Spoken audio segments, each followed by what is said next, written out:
নমস্কাৰ। মই আজি এটি সৰু ভিডিঅ' লৈ আপোনালোকৰ ওচৰত আহিলোঁ। এই ভিডিঅ'টো যিযোৰ কাপোৰ পিয়ৰ কলা টচৰ মাটিশালত বনাই আছে আমাৰ বোৱনীয়ে, এই যোৰাটো আমাৰ ৰঙিয়াৰ বাইদেউগৰাকীয়ে মোক অৰ্ডাৰ কৰিছিলে। এইটো ডিজাইনটো সম্পূৰ্ণ নতুন ডিজাইন হয়। এই যোৰাটো যদি কোনোবাক দৰকাৰ হয় আৰু অৰ্ডাৰ কৰিব পাৰিব। মিনিমাম 20 দিন বা 25 দিন পিছত এই যোৰাটো আপোনালোকক ৰেডি কৰি দিয়া হ'ব, যিহেতুকে এই যোৰাটো সম্পূৰ্ণ নতুনকৈ বোৱনী বনাই আছে।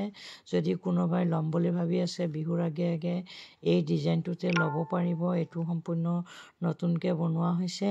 আৰু এই ভিডিঅ'টো যোনে যোনে চাই আছে লাইক শ্বেয়াৰ কমেণ্ট কৰি মোৰ পেজটো ফ'ল' কৰি দিব বুলি মই আপোনালোকৰ ওচৰত এই ভিডিঅ'টো আগবঢ়ালোঁ।